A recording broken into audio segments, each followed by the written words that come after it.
Zola biko ozola gụnwa ga-agbara m nke gị ugbu a anyị ga-ama onye ka agba taa onye ga-agbara m egwu a onye ga-agba egwu a onye ga-agba egwu nke m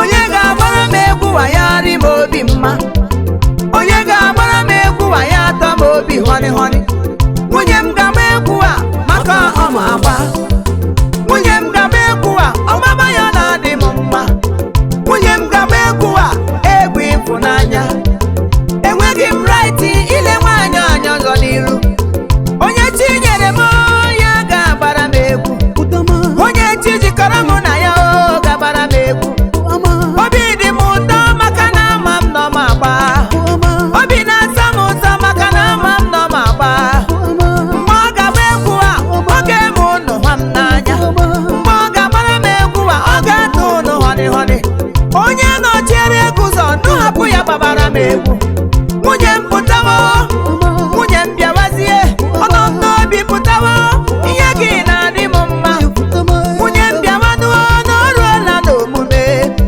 asa m pụta ka anyị were egwu mere onwe ya ahụ asa m pụtawo ọ dị m n'obi bịawazie nwa m pụta bịanụ ka anyị were ibe egwu nwa m bịawanuo n'oge egwu eruwo ihe ọya sekem ọya ka ị na-eme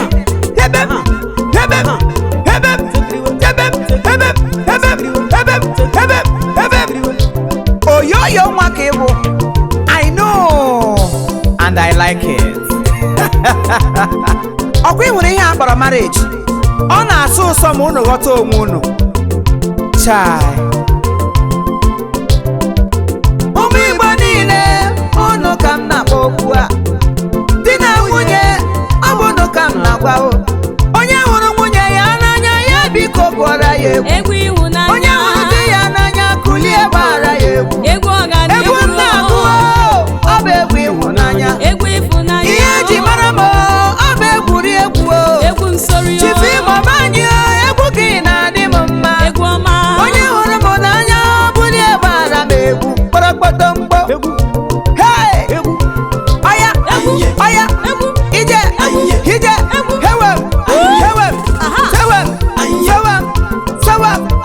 onye agbakwala nke ibe ya gbara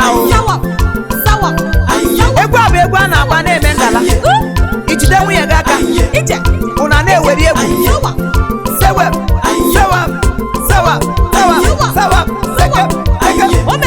like this, like that, like this, like that, like this, like that, like this.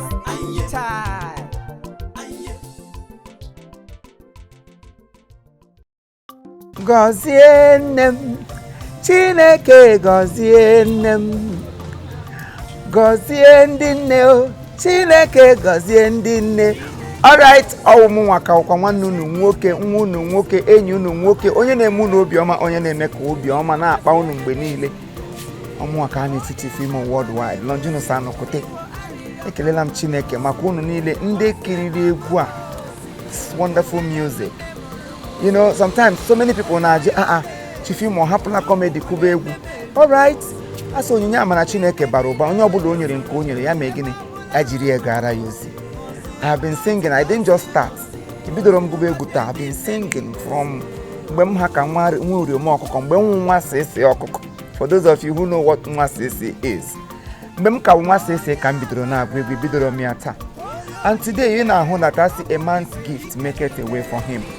God has blessed us today with wonderful gifts, voice, songs, acting, MC, and so many other things. And I'm sure you have enjoyed this wonderful album titled Gozie Nnem. Onye ọbụla nwere nne kwesịrị ime gịnị? Kwesịrị ilezi nne ya anya. Onye ọbụla nwere nne kwesịrị be proud of his or her mother because nne bara uru. Sometimes ụmụ nwoke na-asị ka ekwena gbasara ndị nna, agbọọla agụ egwu gbasara ndị nne, anaghị agụ egwu gbasara ndị nna. Ndị nna bụkwa na nne ka ha si pụta. Ndị nne bụkwa na ndị nna ka ha si pụta. Ọ dịrị nne gị mma, ọ dịrịla gị mma. Ya dịrị nwunye gị mma. Ụfọdụ si nne ha anwụọla na ha nwezi nne. Oh, how I wish my mother is alive, or how I wish my mother were alive, or how I wish my mother is unto alive, that they would have appreciated her with this music. If your mother is not alive, your wife is alive. Your wife represents your mother. Those things you get married, Maggie, marry and Munyegi. Gimere and Munyegi, she stands as your mother and appreciate your wife, appreciate your parents, appreciate your father, appreciate Onyobulano as a net to you. Kachineke goziere munu. Nke m gụrụ onye ngozi biko gozie numo onye ngozi akụkọ ogechi abụ onye mbise and all that. It's not a new album. Ya egwu m gụrụ for a very long time, over 16 years ago. 16 years ago, mgbe onye m onye nwu. How I wish I can just play a little of that video then. Ki nwote m yiro okporoko. Iru mo wike that time.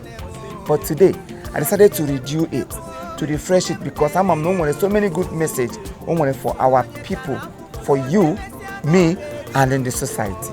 Today you have listened to it. Gidibam gidibam. Jesus ebulela mela hambu chinenye. They are far back song over 16 years ago, and you can see that today it's still working, it's still growing, it's still passing the message in your life, in my life, in our life. My prayer for you is that you will never lack anything good. For those of you who are supporting me, those of you who whatever I do give sleepless nights, God will never sleep until He blesses you. He will continue to bless you. He will continue to shower His blessings upon your family. Ihe niile gbasara ngozi Chineke onyinye amara ya ọ ga-erute n'aka. Gị bụrụ nwa agbọghọbịa, gị fụrụ ihe mere Ogechi, maybe na elubeghị di gị na-asị na mmadụ mere gị ma nke ọzọ. Gị nọkatakwa gị pọsọ, gị chee echiche banyere onwe gị, mara ma ọwụ ndụ ị na-ebi mere gị alụla di. Then when you think, you readjust, Chineke ga-agọziriri gị. May the Almighty God bless you all. Bless your family. Whatsoever you lay your hands upon. For ndị na-achọ nwa this year unu ga-ekuru nwa. Ikposi egwu a ị ga-ekuru nwa. Ndị nne na nna anyị Chineke ga-agọziri m unu nye unu arụ mgbasi ike. Nwere onye nne ya ga-anwụ. My own mother suffered to raise us, and today you can see she's dancing for joy. Your own parents will dance for joy. Because of what? Because Jesus have risen to bless you. Thank you. I still remain Chief Imo worldwide. I am not perfect. Instead of you to go start writing negatively, you can as well do it in a normal way. You can inbox me. You can DM me on my Instagram at Chief Imo. There's no slash. There's no dots. At Chief Imo together. Give the kota Chief Imo together. You can hold my name. My Facebook handle remain Oriakụ Longinus. I don't have another Facebook. Oriakụ Longinus. My fan page Longinus Anokute. Then my YouTube. You all know my YouTube. And you've been a wonderful subscriber or subscribers or subscriptions also something, sir.